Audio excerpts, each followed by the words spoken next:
jazz takes us to Miss Chloe Morgan. Yeah. Not that she's famous for jazz, but she's absolutely famous in the world of music. That's absolutely for sure. So let me tell you a little bit about this woman. First of all, another fortunate yay for us in Vancouver because she just lives down the street. So we're looking forward to hearing you do your thing and sing and do your DJ at the June 6th event, as well as February 8th in Vancouver. And Miss Sarah Troy and those of us in Vancouver are going to be so just welcoming you here. We're glad that you're in our city. But she was born in London, England, and is an entertainer, core singer, actor, dancer, and playing musical instruments from the age of 5. So we have an incredible podcast that we just shot that you tell that whole story that she knew. Who knew at 5 years old? She did. She appeared on the British reality show Pop Stars The Rivals. And from her experience and exposure on the show, she signed a major record deal as part of a girl group, Clea, with Warner Brothers in 2002. I think you were 19. I think you were 19 when you signed that deal. So they toured. And they toured the UK. She decided at one point to pursue a solo career and expanded her skills, where she trained in the UK as a DJ. She was introduced to a brand new, unique style of DJing in the industry, merging her live vocals and instrumentation into her DJ sets. Dance, house, funk, soul, R&B, hip hop, old school, and even her own original music. Amazing. In 2017, she won the Golden Owl Award for Breakout DJ of the Year. I can't wait to see you spin on the 6th. And she has released her first and second singles, Stars and Taking Me There. We can expect a lot more. I know I've got to hear some incredible music, spend some time with this woman. And she is on purpose. I mean, our whole theme is Women on Purpose. I think that's pretty clear. I think we've lived up to the title already. But you've lived on purpose, changed your purpose, and continue to live on purpose. So welcome to the show, my dear friend. Thank you. Thank you so much for having me. Absolutely, absolutely. Now, I know that Chloe was going to sing, and like all good things, sometimes things happen and you're not feeling well, and she actually cannot sing. Now, I just want to check in. I think that we are going to be playing something of yours, are we not? And I don't know if you want to do that right now or chat a little bit about what it's like to be 5, what it's like to be 19 and signing deals with Warner Brothers. Let's talk a little bit about that while Dorothea preps us to hear some of your music. Absolutely. So yeah, why don't we start at the top? By the way, I just wanted to say thank you, Amanda, for sharing your story. I felt like I could really relate, and I think when you hear my story today, you'll realize a lot of the stuff is quite parallel. Especially, some of the stuff of like growing up and those experiences. And I also totally agree with you with the whole fake it till you make it. I don't believe in that because I feel like you have to be authentic. I think that it's all about experience. It's about doing something and gaining experience from it. So I don't think there is a faking until you make it unless you're not being yourself. So I totally agree on that standpoint. But yes, let's talk about my journey. So I just wanted to start with obviously the fact that I grew up in the UK. I do have an English accent, as you can hear. It's always one of those funny things too, because it's like as soon as I open my mouth, people sometimes aren't listening to anything I say; they're just interested in the accent. And I find that a lot too when I perform. It's the same thing too. People just stop, but I'm not sure they're listening to what I'm saying, but they're definitely intrigued by the way I sound. So yeah, I grew up in the UK. I was on the stage right from the age of 5. I played piano, violin. I was singing, dancing, acting, the whole thing. Always doing something in the arts. Like even while I was at school, like once school had finished, I'd then go to more classes outside of school. So I was always training. I got a free scholarship into a stage school, a very prestigious stage school in London. And I trained there for 2 years, and then I got onto this big TV show. Now, just kind of backtracking a little bit, I just want to take you a little bit just kind of before all of that happened, because sometimes when we hear people's stories, it can sound like really like, wow, this is so cool. But then we don't really know what's going on the back end sometimes, which for me, being on the stage was actually kind of like a place that I felt like I could, not disappear, but like I could mirage like everything of what was going on in my life, and everything would be gone while I was on stage, because it was like that place of freedom for me, and that place where I felt like that was home for me, was the stage. And so when I was growing up, I was 2 years old, and my real father actually left when I was 2 years old, so I've never seen him since I was two, and he was half Egyptian, and just like, you know, just continued to do the same thing like to other families, and like would have children then leave, and this is the stories I heard. So, apparently I've got all these siblings in the world, but I've never met any of them besides my own siblings. My mum remarried when I was 5 or 6 years old, and my stepdad, adopted me and my older brother, and had two more children with my brother. So I'll say that again: two more children with my mum, and so I've now got two more siblings. So there's four of us in total. Now, from the age of 7 to 10, I was being sexually abused by an uncle, and I never told anybody, because obviously, like, the predator is very sneaky, and they'll be like, don't say anything, it's between me and you, and it's a very, very confusing type of situation. Anybody who's been in that kind of situation knows that the effects are very, very long term. They're not a short term thing, so it's something that you're always continually walking out. Now, I started when my mum and dad, my dad decided to leave my mum, and the same thing, he had an affair, moved on, and he decided to continue to see his two children that he had with my mum, but stop seeing me and my brother. And so it was a lot of rejection that I was going through. Now, I had an uncle who, from my mum's first marriage, my real father, from the day that he walked out, this man just showed up at the door and just decided, like, I'm going to step in and be this person who my nephew couldn't be. So from the day I was born, my uncle was there every single day of my life, from the day I was born. And so I saw him all the time. He came on our family holidays. I lived in him. He would take me to all of my dance classes, singing classes, like everything, he would be there. And then I found him in his flat. He had a brain hemorrhage when I was 17, nearly 18 years old. And my world just completely just like broke down. Now, at this time, I start also developing an eating disorder.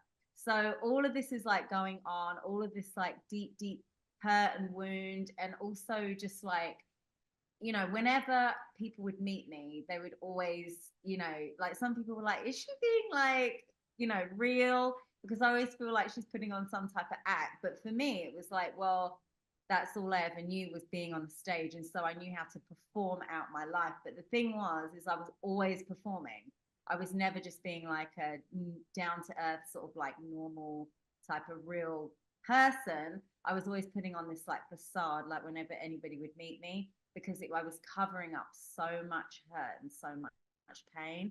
And the performing aspect was just like something I could bring out of my pocket, because I knew how to do that really well. And so all of this stuff was going on. Now, when my uncle had this brain hemorrhage, I was going to the stage school at the time. And like, I'm staring at myself in these mirrors, like every day, just beginning to like hate on who I was every day.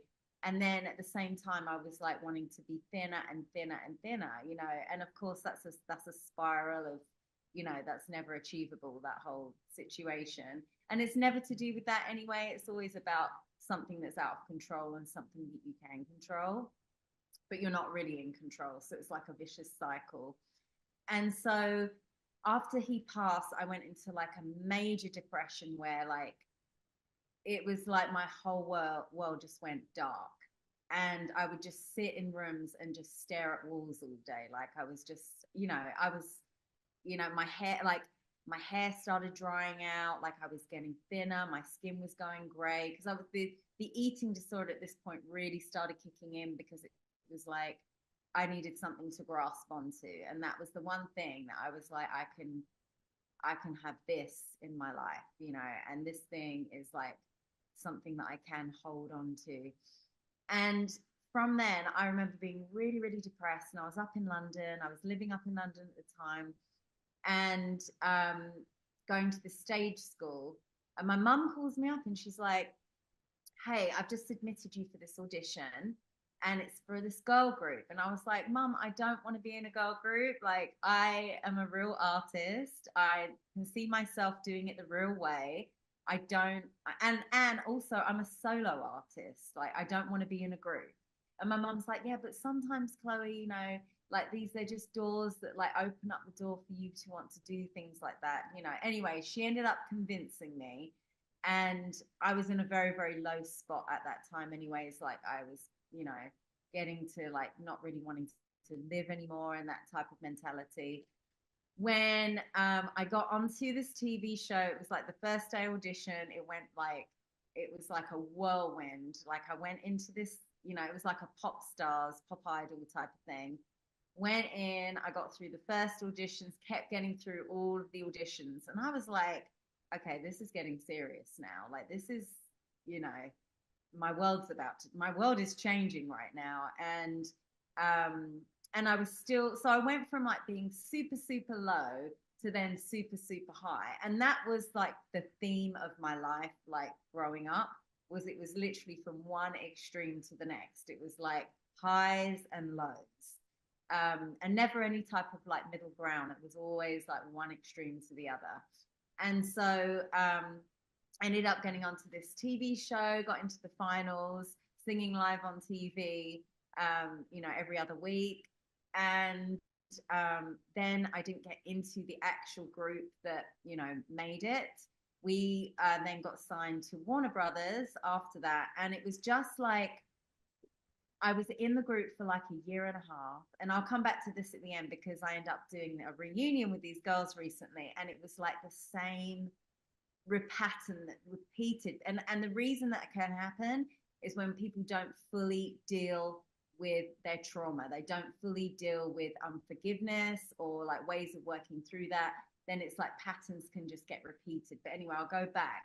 So I ended up being in this girl group, and the management were trying to make me the lead singer. Like, the manager was like, you are the lead singer, we're going to make this whole group around you. Now, of course, the girls did not like that, and there was always this like, trying to be top dog and all of that, and it just didn't work, right? Because in a band setting, you need to have everybody fully understand. It's like a type setting of working together with people. You have to understand roles and like what role that you play and how you're bringing something to the table, and somebody's bringing their best strengths to the table as well to make a complete picture.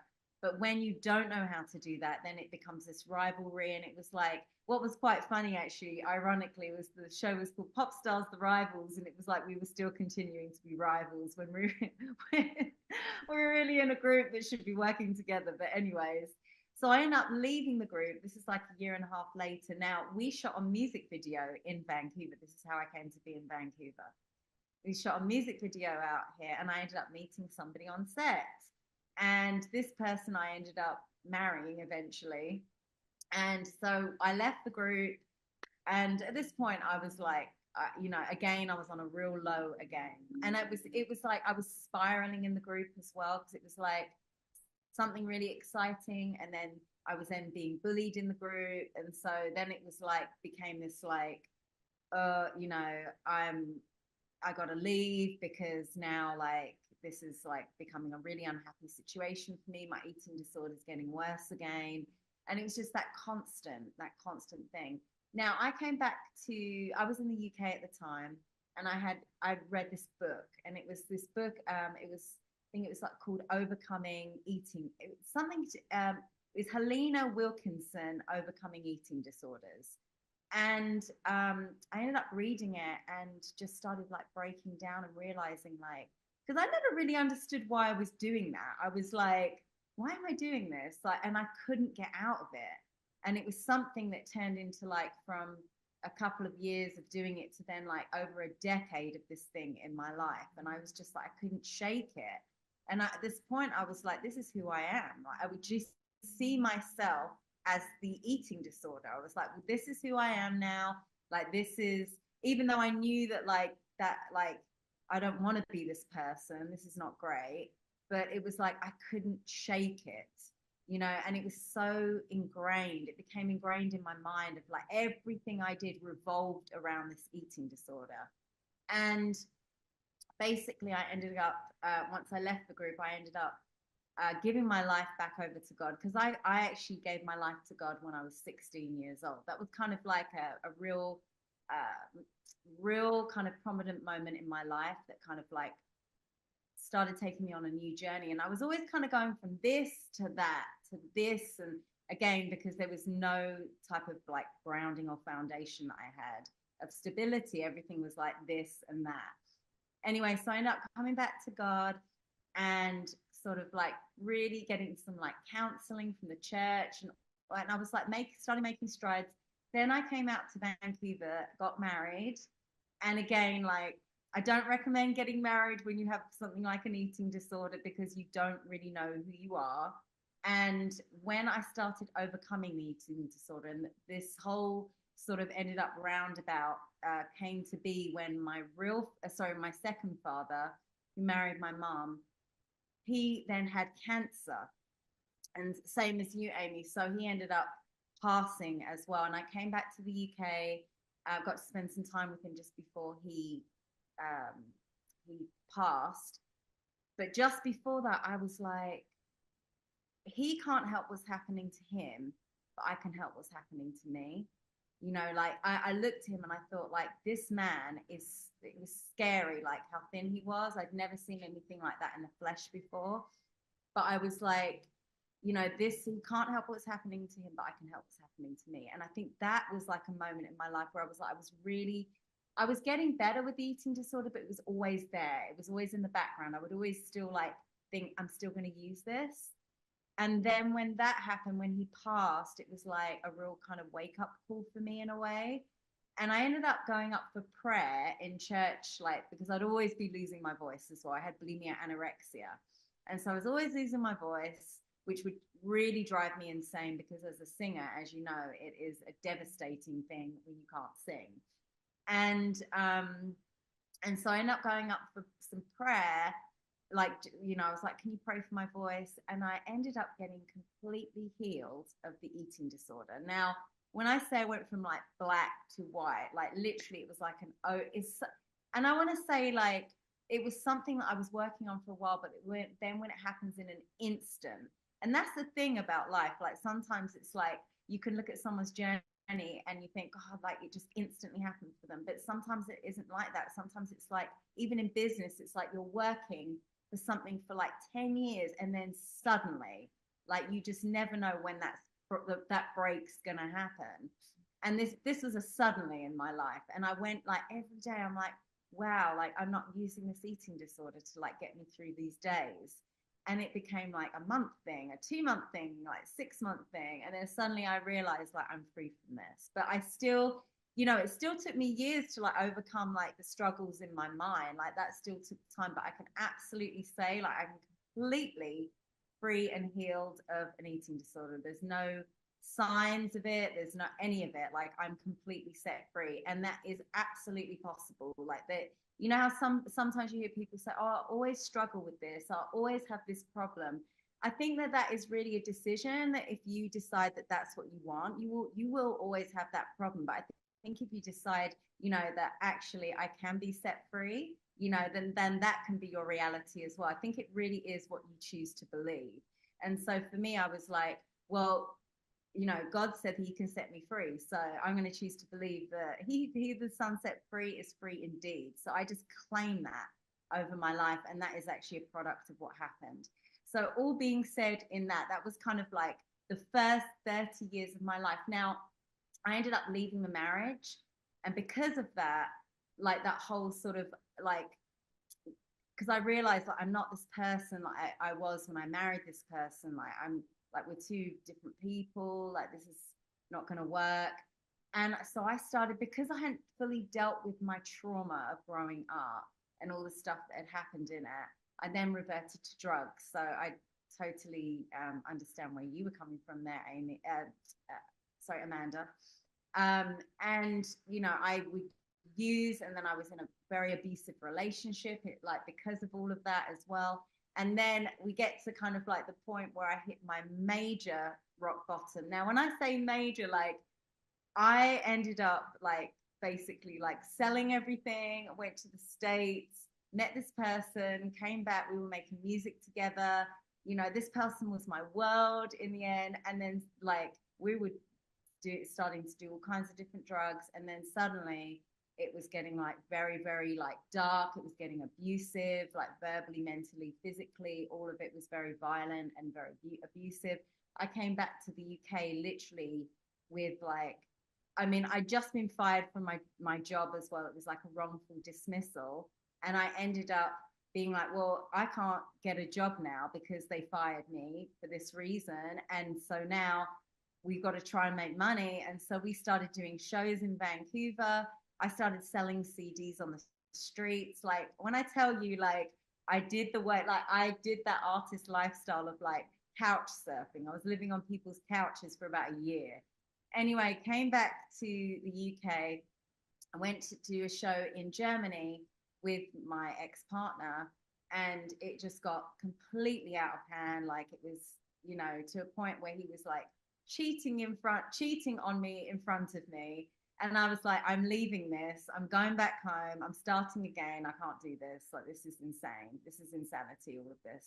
So I came back to the UK, and I was absolutely afraid when I got on that flight because he left me deserted at this like airport. He wouldn't even get on the bus to see me get to the airport. I got to this deserted airport in Frankfurt, like outside of the city, and I was like high as a kite as well. There were some crazy people around me, and I literally got on the phone to my best friend and we prayed. And she was like, I'm praying that you're going to get home safe. You know, that's it. I'm just praying you're going to get home. And I got back to the UK and I woke up the next day and it was like my whole world just came crashing down. I was like, what has happened? Like, I've lost everything. Like, I literally came back home with a suitcase of clothes to my name, nothing else to show for it. I had lost everything. And so I'm going to try and wrap this up a little bit quicker because I know we're like short for time. But in this time when I basically had this complete breakdown at the very beginning, at the end of that was the end of 2014, the 2015 came in, I was prayed for like I've never been prayed for in my life. And from that day, like I kind of recommit my life to God. And I just began to like do the real work. Like I was actually like, I need to commit to my healing process. I need to go to counseling. I need to do the things that I've got to do to get well now. Now, in that time, I picked up like DJing and I began to like, you know, DJ and do like little bits on the side. Anyway, 1 year after I was prayed for, my whole career took off because I came back to Vancouver and literally it was like I just became a full-time artist instantly. Like I didn't have to work never had to work another job since 2016. And I became like full-time in DJing, the whole full works, and it's just been continually growing. Now, I think I want to say from all of this is that you can absolutely overcome anything in your life that you want to, that you put your mind to, as long as you become your authentic self, you know, because it's like God can't bless the fake you. He can only bless the real you. And so I think in all of this, my story is not just one of an overcomer, but I feel like it is also one that's to inspire people to really tap into who they really are and to just seize the moment, just you know, step into your own moment of power. And I'm going to be sharing a free song with you today. It's called The Power. And just let these words just like really, really resonate in you, because we absolutely like, we have everything we need within us. Everything you need, everything of who you are and what you're going to be is already within, deep within the inside of you. It's just about tapping in and finding out exactly what that is. And I feel like as my story continues to unfold, it will continue to reveal that honest, authentic, and overcoming spirit, you know, that is actually within us all.